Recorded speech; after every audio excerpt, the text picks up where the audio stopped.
Welcome back to A Fine Time for Healing. I am your show host, Randi Fine. A Fine Time for Healing is a place where your physical, emotional, and spiritual well-being are all that matter. So put your feet up, relax, and enjoy today's show. Today we have with us Meredith Herrenbruck. And Meredith is a Neurolinguistic programmer. She does Family Soul Constellations. She does Huna, which we're going to go into what these things are. She has a Master Practitioner certification from NLP Marin, a Family Soul Constellations Facilitator certification, and was initiated into Huna by Kahuna Mark Sato in Hawaii and studied Huna with him over the span of 3 years. Meredith started with a Bachelor of Architecture, and because of situations in her life, she changed careers, and now she is doing this kind of work, which she's going to explain to us. It's really, really interesting. You're going to enjoy this. Welcome, Meredith. Well, thank you so much for having me, Randi. My pleasure. It's great to have you. Okay, so let's start off with talking about Family Soul Constellations. What are they? Well, if you can imagine that when we are growing up, we learn and grow according to our environment. And what happens is we don't just learn and grow and hold energies within our bodies, we hold energies within family systems. So when you look at, like father, like son, there are lots of old adages that you kind of look on, or a lot of people, and I used to understand on the surface of, well, that's what they learned, right? These are the behaviors and choices that we learned to adapt to and gather for our own. Family Soul Constellations actually looks into the stuck root causes of family patterns that have not been resolved. And so we don't just learn from our parents and learn from our family. We're actually, when there is a stuck trauma that has not been released or acknowledged or dealt with in any way, the younger generations will actually grab onto that pattern or that stuck energy and make it their own and sabotage their life, and in a myriad of ways. And so on the surface it looks like, well, we know that there's something going on with, but we don't quite know what. Like alcoholism, we think perhaps, oh well, it's genetic. My theory actually is that it's energetic first and then it becomes genetic. And so Family Soul Constellations is a very beautiful way of finding what is stuck, how it's stuck, and then offering a resolution to actually shift those energies and let them dissipate. So we don't have to grab onto those patterns anymore. Interesting. Well, I don't know if you're familiar with the work that I do, but I do narcissistic abuse coaching. So this is a big part of the issues that from the people that I am coaching who have gotten into these relationships for various reasons as adults or are coming out of them as a child. Yes. And a lot of what you're saying can be very, it can be applied very directly to this, because sometimes we don't really understand what has come through the generations.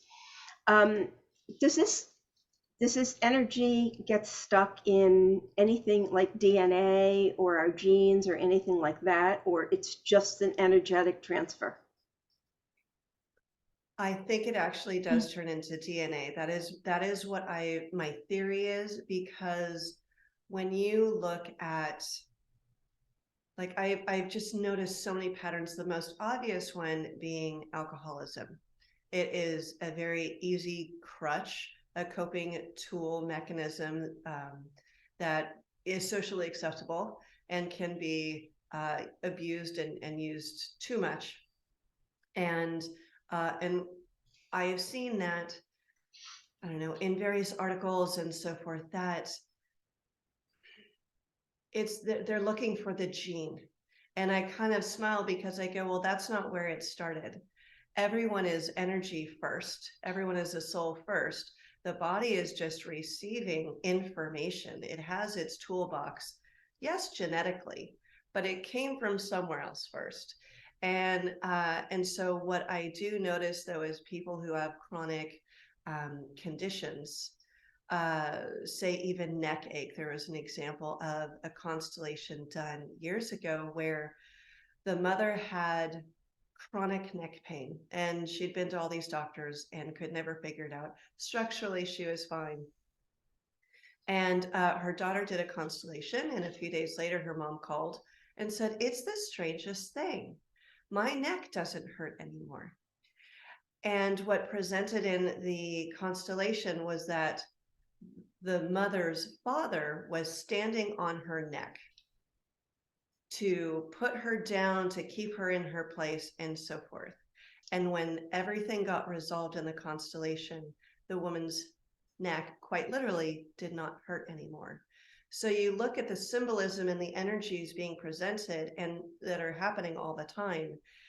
And that's why I love constellations. I'm getting chills actually, because when every single constellation shows so much pain and sadness and trauma that we don't heal, we don't address because it can feel too much. And we think it's just from our childhood, childhood traumas. But where did the childhood traumas come from? It's from the parents or the grandparents. There's something that happens that needs to be resolved. So it's like a river of energy flowing through. And what we do, because we are loving children, an effort to say, I love you, we try to fix it, but we just make our own lives chaos in the process. Well said. That's just so fascinating. So in other words, when we when we solve or fix the constellation in present time, it goes back generations and fixes, or It does. It yeah. does. Now, I know that seems kind of odd, but imagine a radio signal, even from a star that died off long ago, the radio signal is still happening. And so when we address the radio signal, then it clears it out. And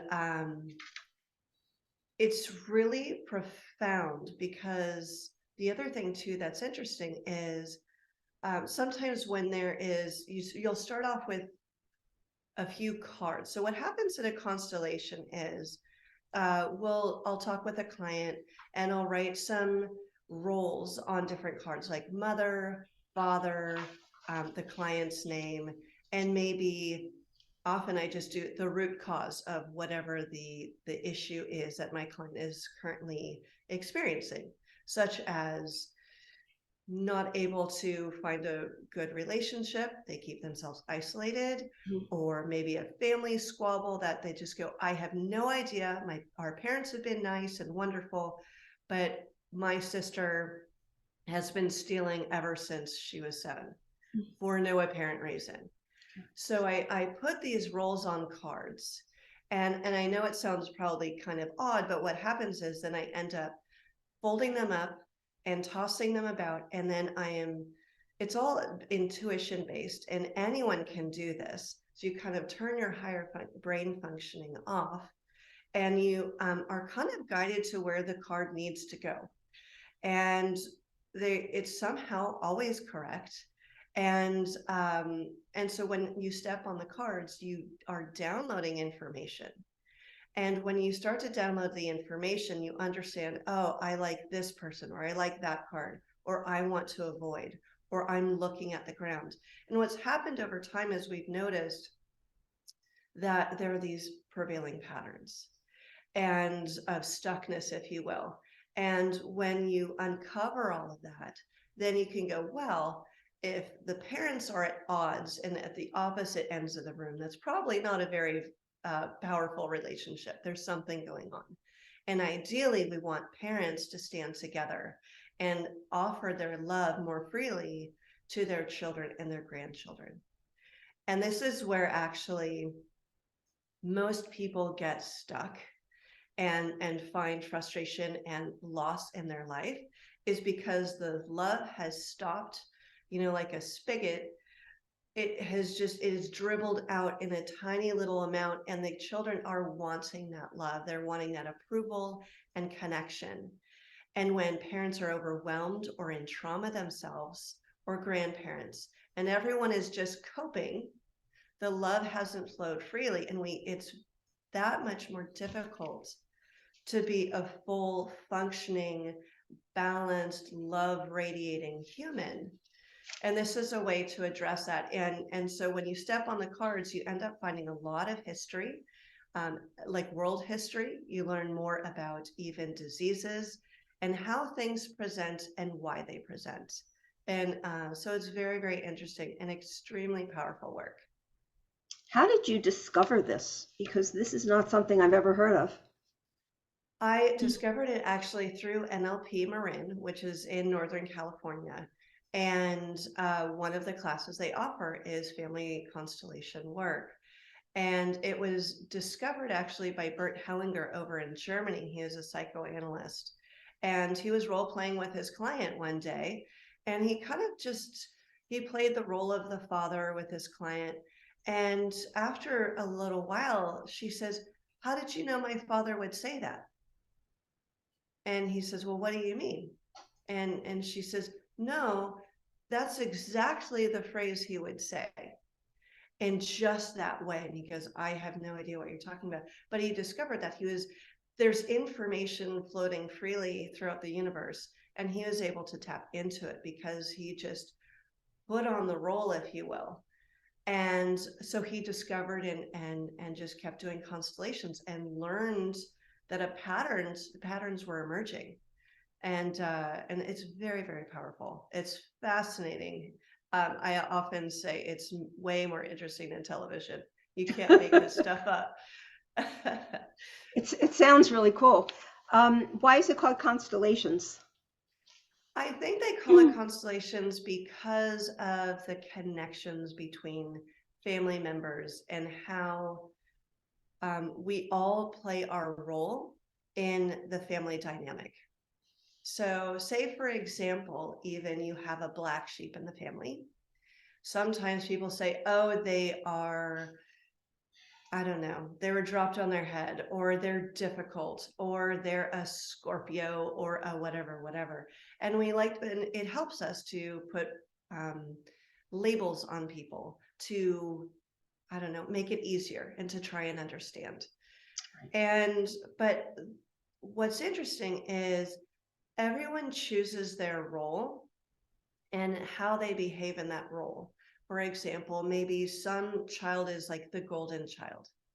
And well, if you have a golden child, that role is taken.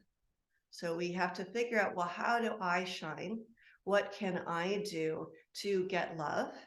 This is all an effort to get love and feel safe. And so sometimes it gets very contorted, but we all choose our roles. So if you have the golden child, you're going to have the black sheep. If you're going to have the funny child, you're going to have the uber serious child.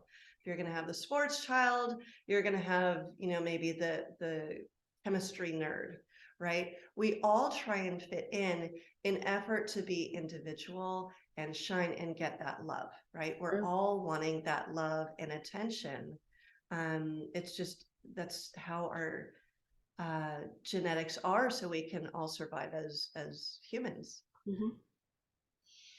So I have a question for you that I don't know if you can answer it or not, because this is a question that I get and one I've actually pondered. But the work that I do with narcissistic abuse, what I've discovered is that there is a huge population, almost to epidemic proportions worldwide, of people that have this disorder. And for every person that has the disorder, there's going to be at least 2 people that are suffering the repercussions of it. But it seems as if this is something that has exploded. Now, I don't know if it's because we're more familiar with it now, we know more about it. But I I've tried to figure out where the source of this, and it's not, people will say, well, it's social media, but narcissistic personality disorder is not narcissism. Okay, it's a very different thing. It's a personality disorder. And the people who are affected by it are severely affected and changed. So, do you have a thought as to how a generational thing can happen like that with the masses?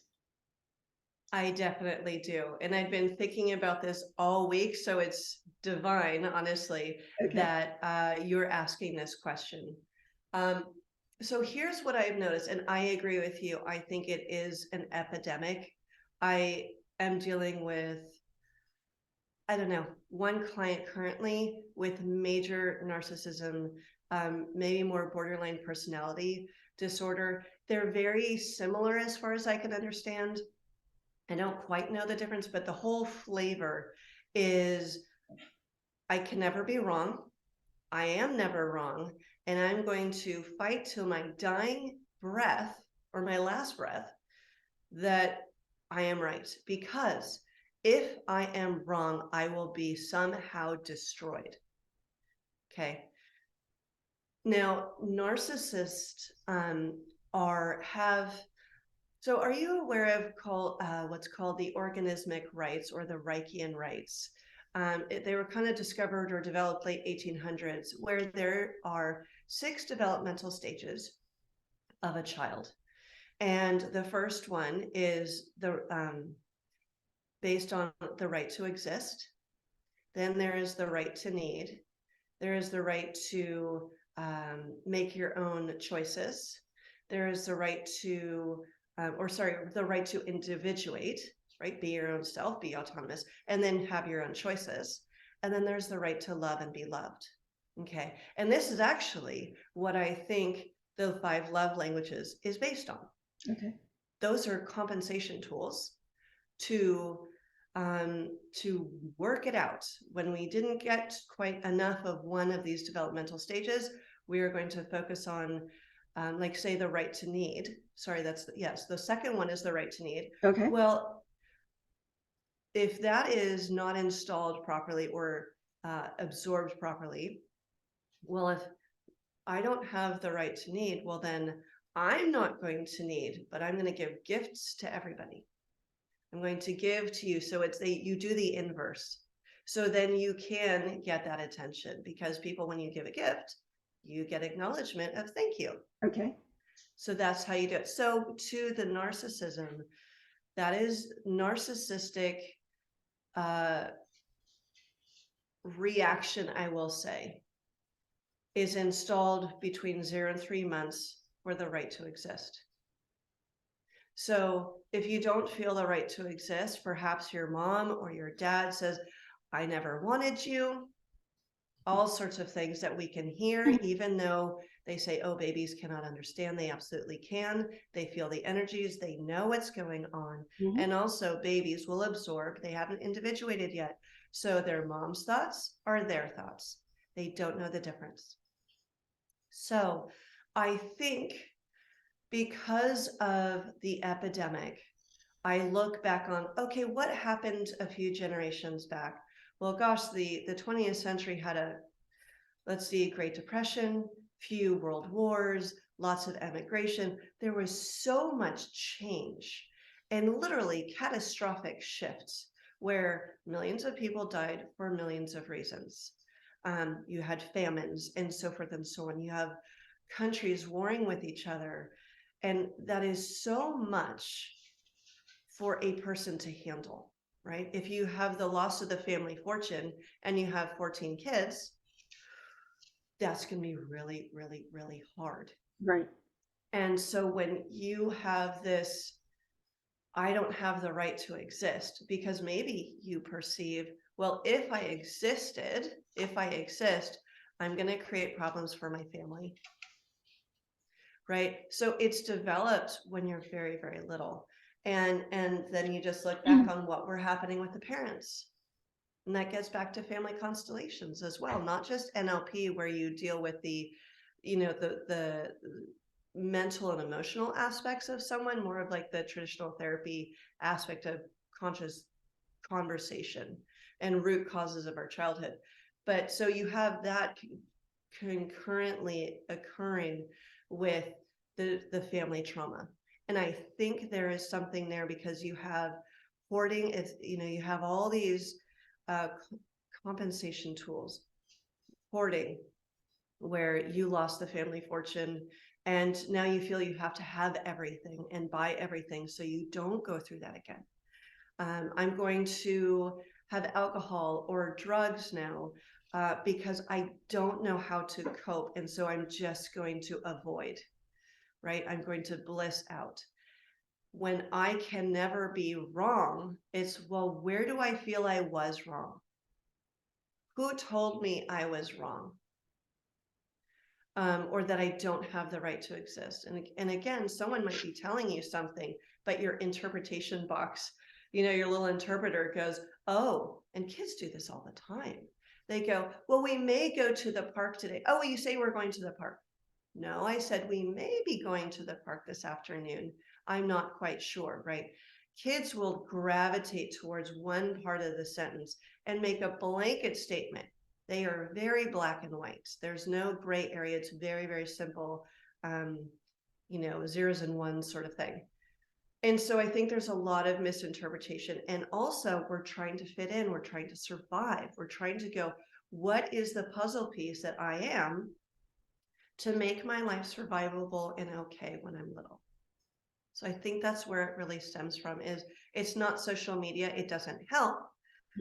But also, if you don't know who you are, what your role is in your family, that's in a positive role.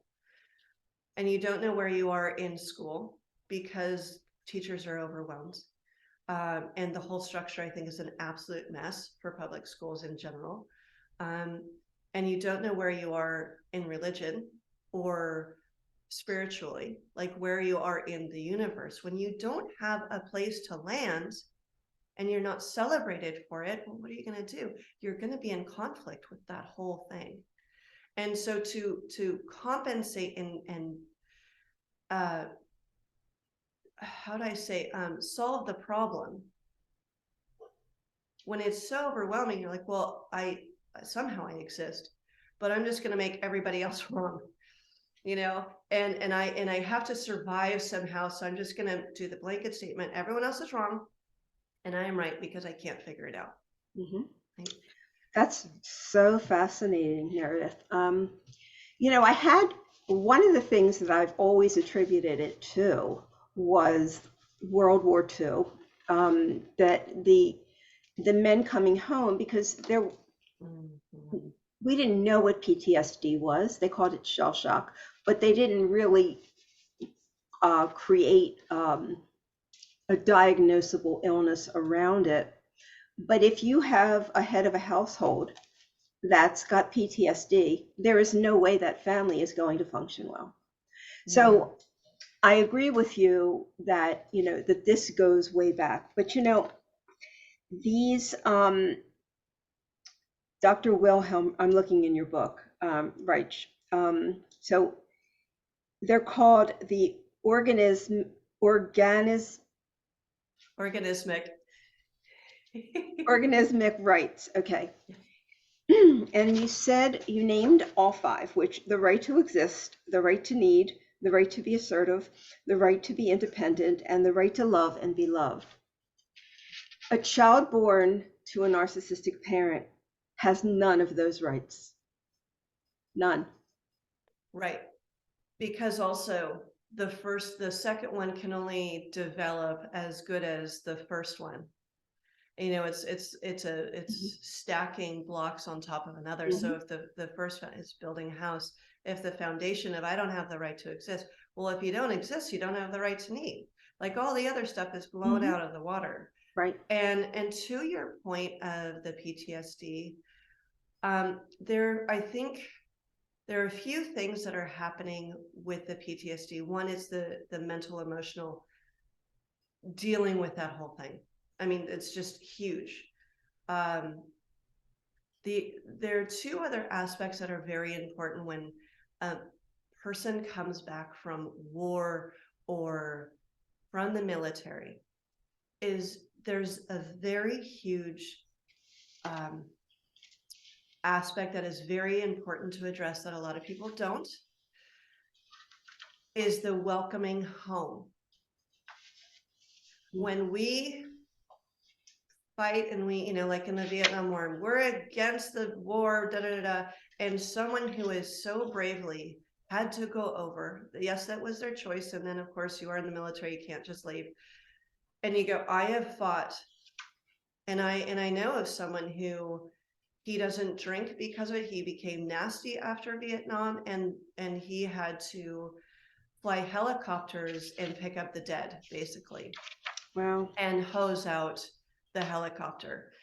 And so he's got his demons, if you will, but we need to welcome them home and say, no matter what, thank you.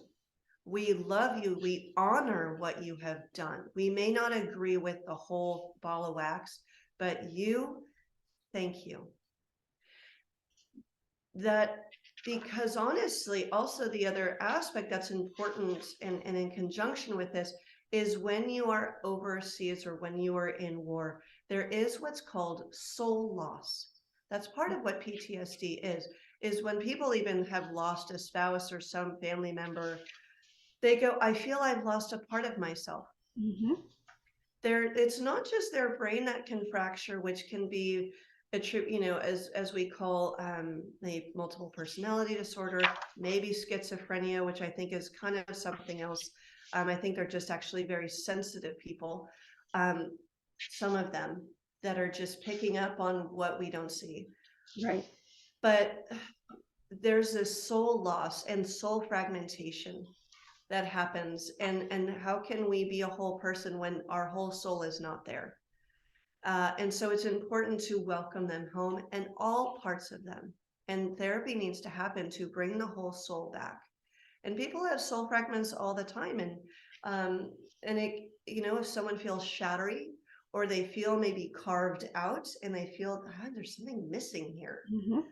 It's not just a theory. It's not just a symbol. There is a part of them that got frozen in time where it says, I'm out of here. I'm done.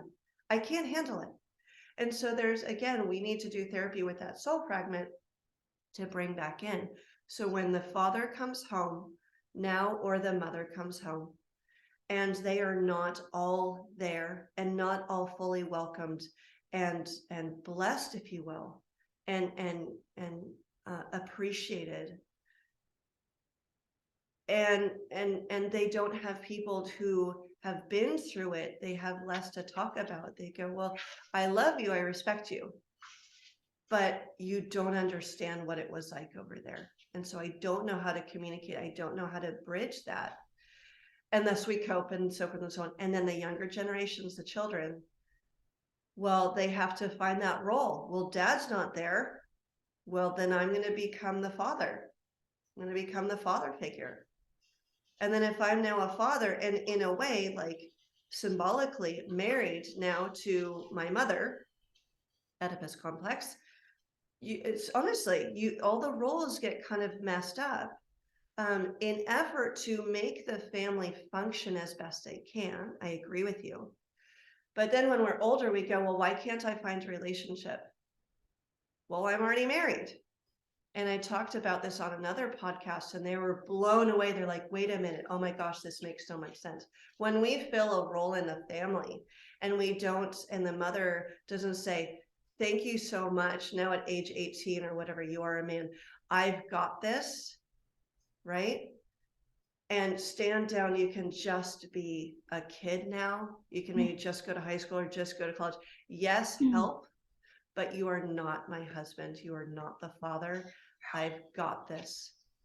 And when we gently allow that child to now be a child again and live their own lives, they will then otherwise perpetually be stuck in that role. That is so chaos. Powerful. You're absolutely right.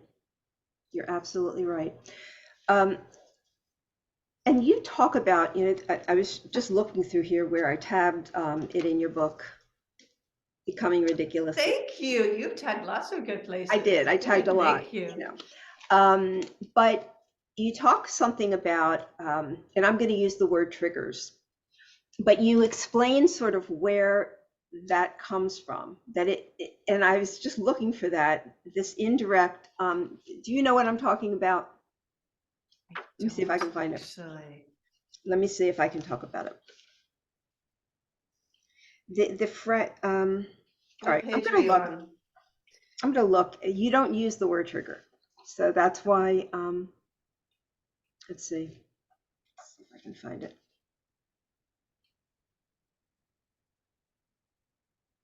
Okay, I think it has something to do with the synapses. It fires together, wires together. Yes.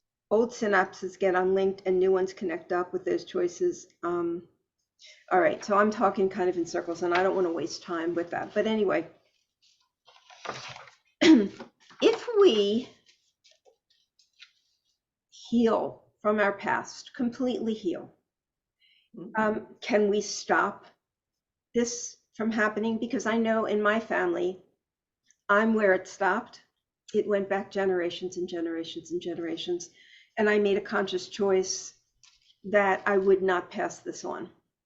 And I really don't think I have, although there are probably aspects of the past that my children have gotten without me even being aware of it, right?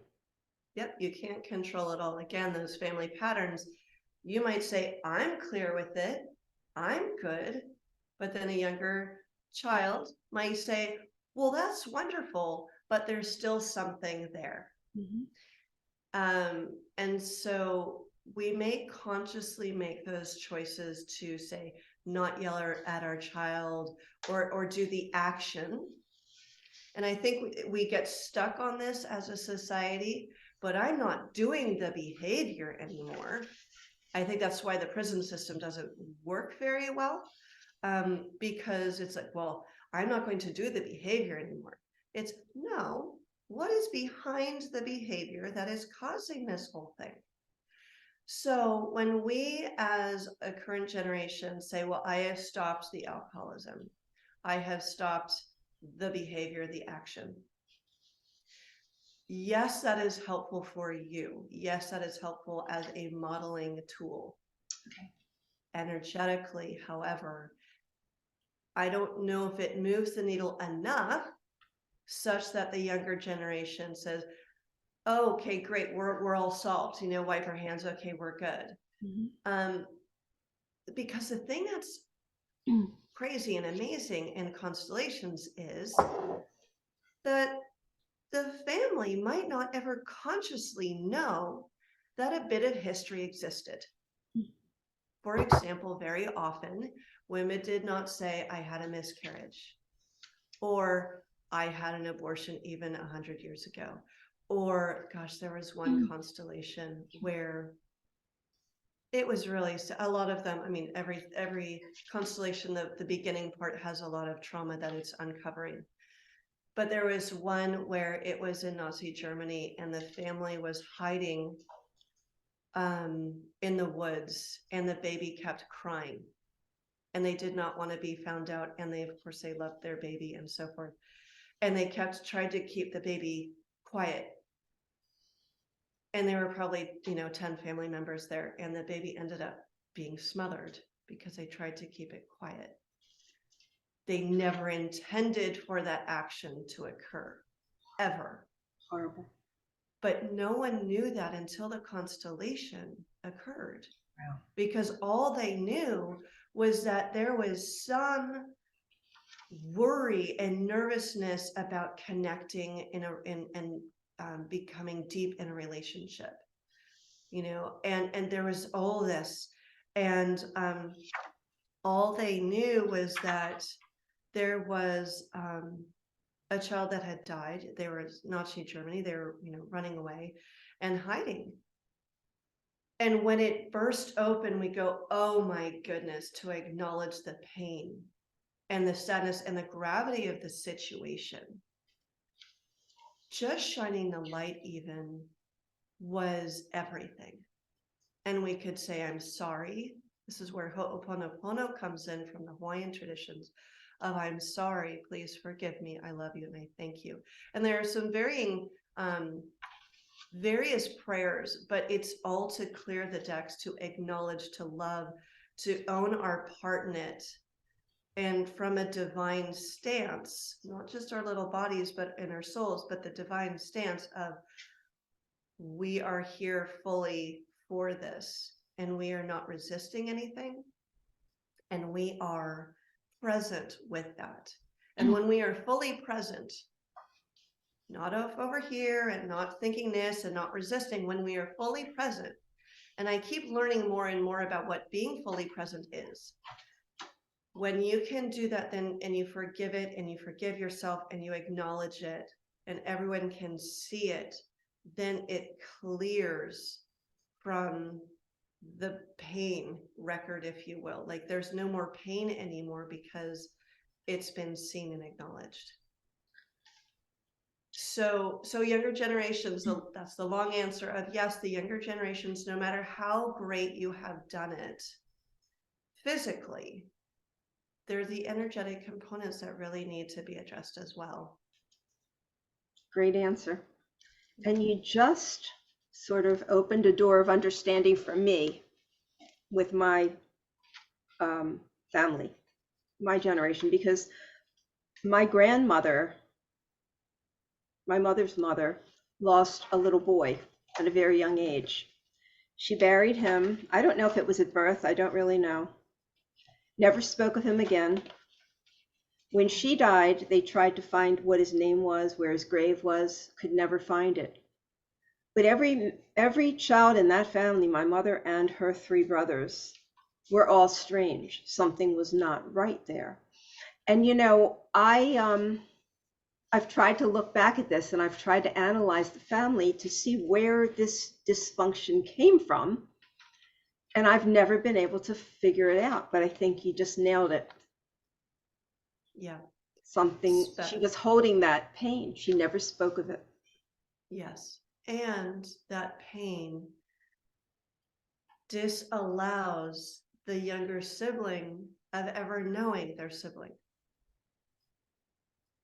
And that happens so often in constellations where a child is finally acknowledged. I mean, it's so, I can't imagine how painful it is to lose a child. Even the thought of it, I have 2 daughters. Even the thought of that is just heart-wrenching for me. And I could not imagine. I could do it, but it would take even me a heck of a lot of work to get through that. But when towards the end, when they finally, the siblings see that baby, that child, and the mother can finally acknowledge, or the parents can finally say, I had a child. This is your brother, or this is your sister. Welcome. Again, welcome to the family. These are your siblings. And the other siblings are going, oh my gosh, even though you're physically not here, that part of me is now filled, and I can see you, I can love you, even if you're not here. I'm going to cry, but it is so huge. And it is so heartwarming when everyone can go, oh, that piece of me got it. I knew there was something. Our genetics don't lie. Our energy never lies. Mm-hmm. Our words can lie. But that constellation is 100,000% truth. And light will fill the room, and everyone will then calm down and go, oh, thank you. Yes, it is a pity. It is sad. It is horrible that happened. I don't wish that pain on anyone, but now we can heal and go, yes, we are sad, but we are still whole now. That missing piece is always there, has always been there, and is part of our family, however brief a time that one was. Amazing. Yeah, I mean, they didn't know about it until my grandfather was on his deathbed, and he told my mother, you know, you had, I mean, Wow. And then my grandmother died shortly after that, and it was never, they never got any information. And the other children didn't really remember. So that's very, very interesting. Now I really have a lot to think about. Thank you for that. You're So welcome. what is Huna healing? Now you spoke about the Hawaiian Ho'oponopono. Yeah, that one, which I talk about a lot. I think it's a great inner child healing, healing method or way to get in touch with your inner child and to heal that. What is Huna healing? Huna. Huna, yes. So Huna healing is tradition from Hawaii where, well, I'll backtrack a little bit. Kahuna is translates directly to a seer of that which is unseen. Okay. Okay, and I started off with all this intuition and premonitions growing up, and I tried to solve what this was and figure out how and why. If we have time that's linear, but I'm able to see in the future and all these things. Mm-hmm. And I ended up desperately requesting a teacher for this.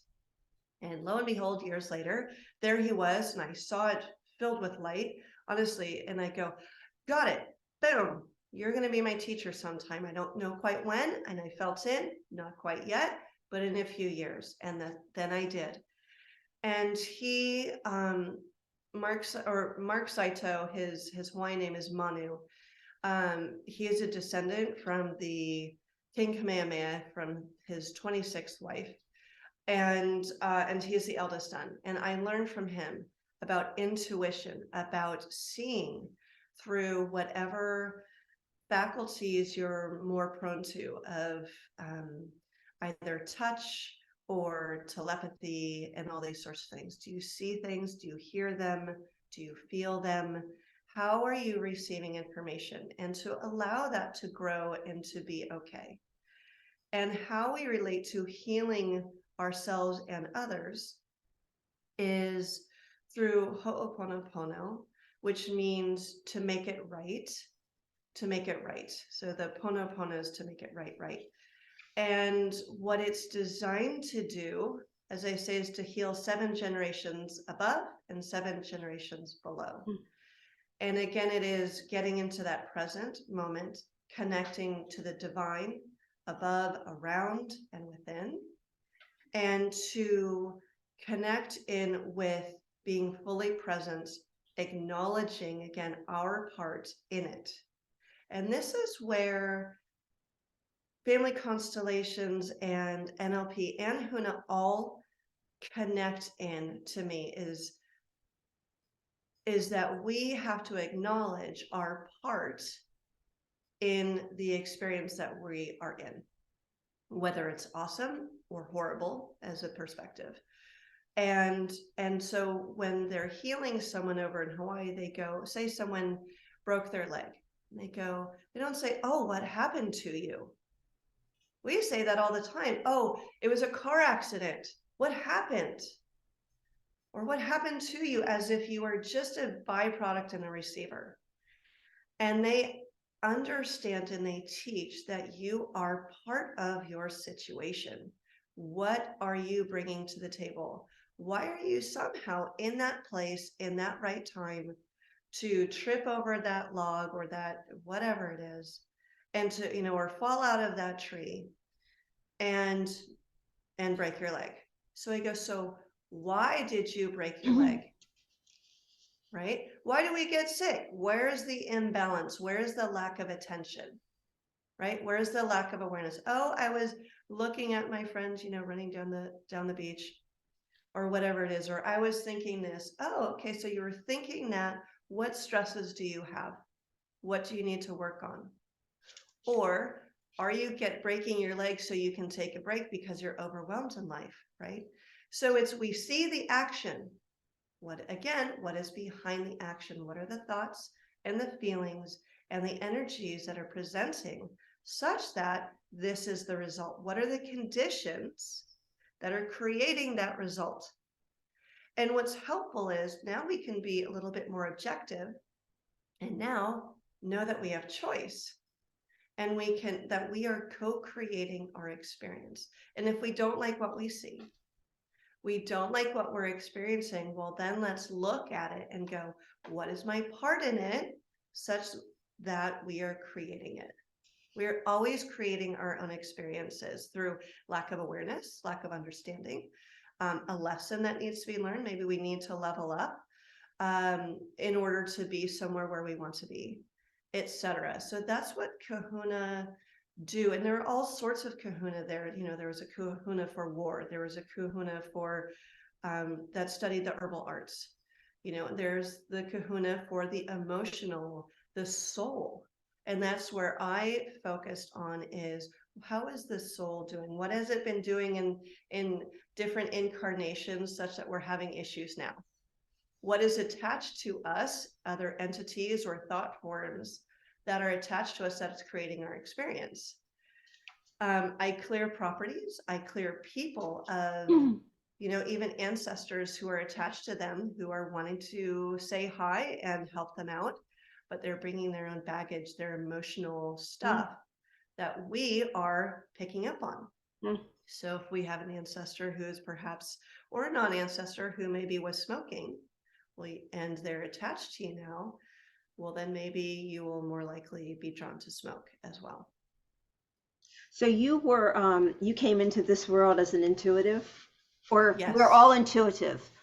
Yes. But highly intuitive and sensitive, right? What was your Yes. experience as a child? Well, being perfectly honest, and I don't know if I talk about it in my book, because a few years later, I learned more about my mom's borderline personality disorder behavior. Okay. Because I realized, oh, all the gaslighting, and I was so sensitive and I didn't remember things right, and so forth and so on. And the dynamics between my parents and them trying to work it out. That I don't know if I came in as sensitive, or maybe I did, but it was honed because I had to try and manage surviving, growing up in an ever moving environment. Because they're never wrong. You're always wrong. And then, well, you have to make it okay and play nice with them as much as possible. So you'll go, okay. So with all of that, I think I honed my skills to be very, very, very keenly aware of the situations. When you go into the room, is mom mad? Is dad mad? Is the dog happy? What's happening? It might be totally fine. I love my parents. They're amazing in many ways. Everyone's got their stuff. But my reaction was, to being the youngest of three, to always assess. And then I also had premonitions where I would have dreams of things that would happen a few years later. And it became so often in high school that I didn't know what time I was in. And it was really, really confusing. And I was like, I don't know how to deal with this. Wow. And I remember specifically, I was talking with a friend of mine, and I was able to say exactly what he was saying at the same time, like in my head. I knew what he was going to say. And I go, how the heck is that possible? If time is linear, how am I able to do this? And if time is linear, then what are and we're all separate little bodies. How am I able to do this? How are people able to do this? So I met with Manu Saito. I love him to death. He taught me so many things, and I'm able to see histories from people. It was so great. There was this one client whose grandmother had passed away many years ago, but she goes, I just feel her around me. Is she? And I go, actually, she is. I can just tell. And when they feel gone, they feel gone. They might visit, but like I didn't feel her around at all. And I said, I keep seeing this flower, and I'd never seen it before, but I got a picture of kind of this gray-white flower, and it looked kind of like a trumpet vine sort of flower. But I only really knew a 5-petaled flower to be more plumeria or something like that. I'm like, it's not it. So I said, do you mind if we Google search flowers, gray-white flowers? And finally, I'm like, no. We went through probably 30 or 40 of them. And I go, that's it. This is the flower. This is it. It's on a vine. It's kind of grayish white, etc. And she looks at me and she goes, it wasn't a narcissus, but it was a flower that bloomed at night. And she looks at me and her jaw drops and she says, that was my grandmother's favorite flower. And I said, oh, well, I kind of get the idea that if you plant them in your garden, she would love to be able to connect with you through those flowers. And she's like, oh my God. So I'm able to, luckily, hopefully, help and pick up all of this information and effort to connect people, to clear and make everyone whole, because we believe we're separate, because we believe all these things in effort to survive. We believe all these things and we structure our worlds to make it work. But we're trying to make it work based on when we were 3 years old and all the belief systems and structures of a 3-year-old. And here we are in our 40s and 50s and 60s, and we go, I want to have relationships. I don't want to drink all this much. I want to feel better. I want to be able to be happy and focus forward. But we can't focus forward yet when we're inundated with all this old baggage that we don't know we're carrying. So through NLP, through Family Soul Constellations and Huna, I am clearing the decks that you don't even know are there. Very cool. So we can be present and whole, like present, not just I say I'm present. It's because when we are present, like Eckhart Tolle says, it's like when you're present, there's no place to be. We're happy and we can embrace what is coming in a better, more balanced way. Right. Sure, there might be challenges, of course. We might not know how to navigate, but when we are more present and adult, then we can get to the next step. Corinthians 13, where when I was a child, I spoke as a child. I thought as a child. And when I became a man, I put away childish things. And I've always loved that. It is a very popular verse.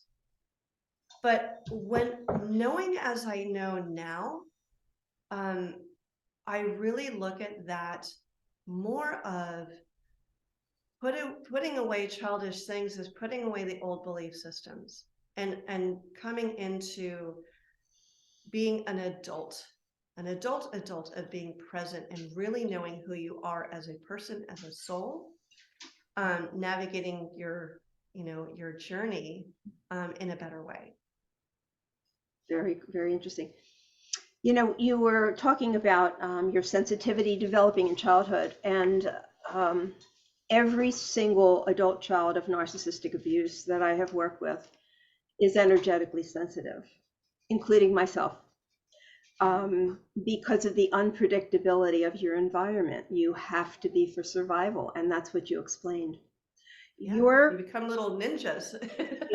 You do. But the thing is, until I point that out to people, because it adds another layer of sensitivity to dealing with adult issues that you're not necessarily prepared. You haven't gone through the stages to prepare for.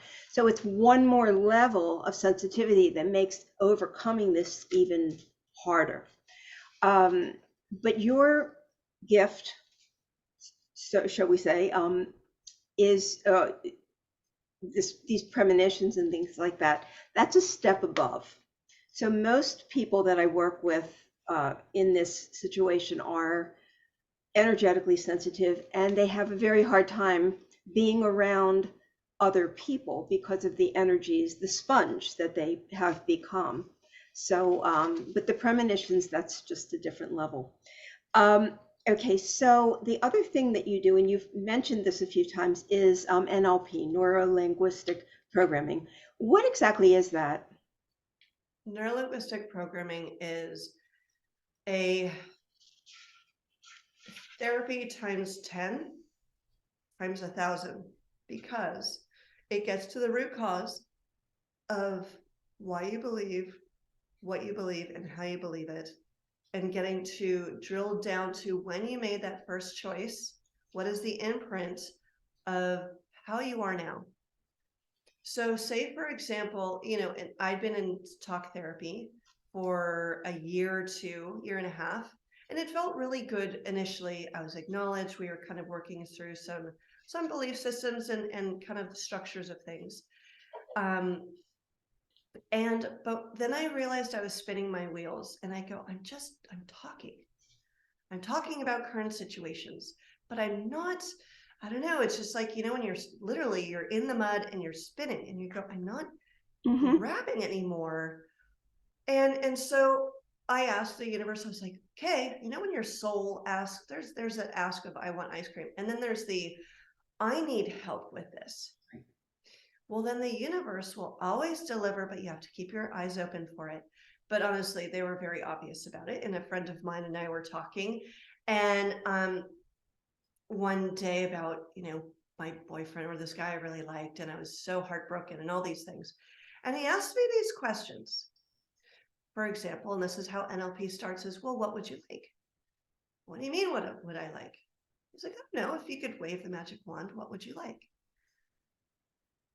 That first question changes the whole dialogue, because what does it presuppose? Well, you have choice. Children of narcissists, they don't feel they have a choice. They're in reaction mode and survival mode all the time, right? As you were saying, they're sponges. They are absorbing so they can interpolate and extrapolate and do this million calculation like the old IBM computers that are rooms wide. And they go, I'm trying to figure this out. And okay, here. Okay, so we're in reaction mode, but we are actually having choice. So when you ask, what would you like? You go, well, I have choice. And wow, do I know what I want? Do I get it? Do I get what I want? Can I have what I want? That can unpack, just that question can unpack a person for an hour, and we can have conversations about it. And I remember when I was then, anyway, so I'll get into that in a moment, but I remember going, what would I like? Okay, and anyway, so 15 minutes later, he's asking these questions. What would you like? And what would having that do for you? And if you had it, then what? What would happen then? What might you lose of value if you had it? Okay, that is getting to the structure of how you are creating your experience. And then when we start to unpack that, we ask all these questions to get to the question, why are you in conflict with yourself? How are you in conflict with your desired state, your future, versus what is your past telling you that you have not been able to solve yet? Right? You can't go to the Himalayas if you feel that you don't have enough money to go on the plane.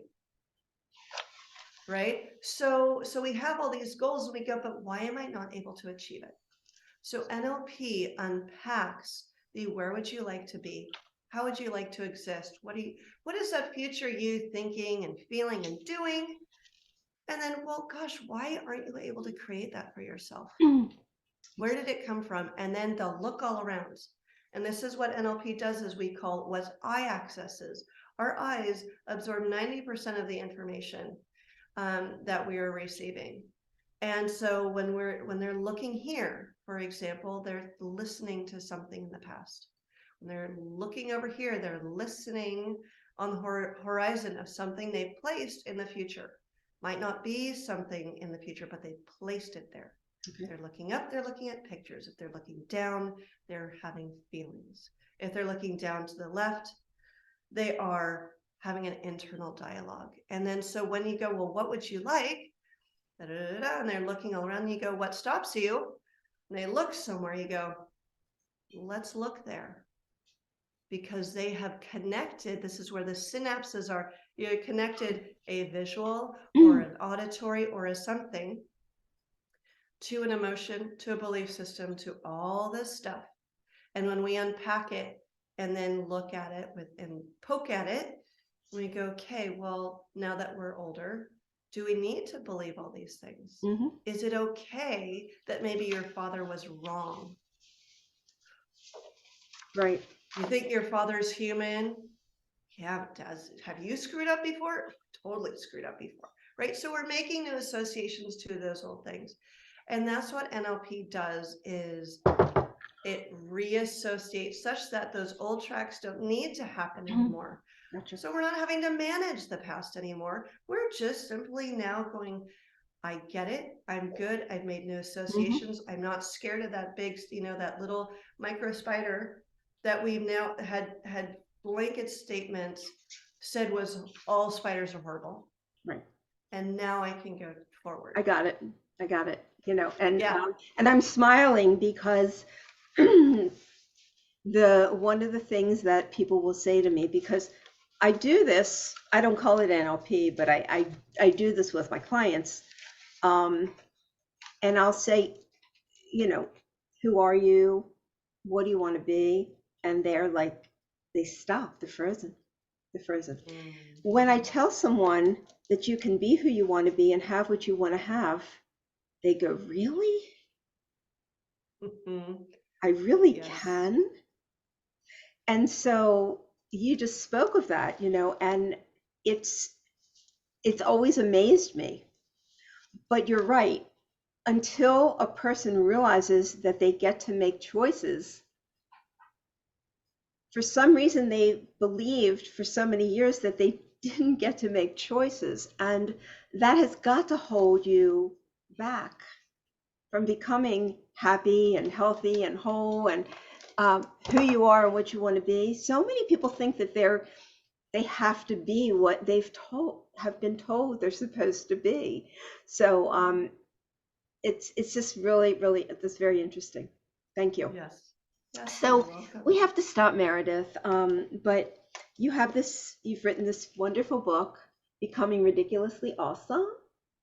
There's a lot in here. This is a thick book. See everybody? It's a very thick book. There's a lot here, but it's wonderful. I like the way that you put things, that you explain things. And today you really did a great job of taking all of this apart. I know I learned, and that's why I do this show. I learned from you. There's a lot of things that you sparked in me. So thank you for that. And Meredith, is there a website or a way to contact you, and a way to contact you? Yes, there is. So I have a fabulous website, livingyourawesome.com, and you can go there, poke around. I have a lot of great resources for reading and for downloads to help you begin your journey of kind of unpacking. I do consults, so I do one-on-one sessions, and I'm actually currently working on, I do have a newsletter as well, so you're getting tools, meanderings, thoughts, ponderings throughout the weeks. And I'm developing a lot of guides and how would you say, videos to help you more delve into really unpacking these for yourself, because some people don't have time, or not, it's not really people don't have time, but they're not quite ready to really do a deep dive of really unpacking it, and they need to kind of start small. So I'm working on creating great videos for people to learn more about all of this. So I have livingyourawesome.com, and I also have ghostfreeproperty.com, where people come so I can help clear their properties of ghosts and entities and any residual energies from the past. So really? you can just enjoy your property. Yes.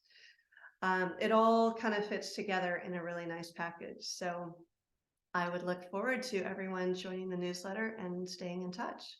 Yes. Thank you. Well, it's really been wonderful talking to you today. As I said, you just stimulated a lot in me, and I know that you have in my listeners as well, because so much of this is part of this whole of confusion that people have when they're trying to come out of, being an adult and trying to build a foundation for themselves that really didn't exist, So this is all very, very interesting. Thank you, and have a really great day. You're doing great work. You too, Randi. Thank you very much for this. It was a fantastic conversation. Thank Good. you. Take care. All right, you too. Bye-bye.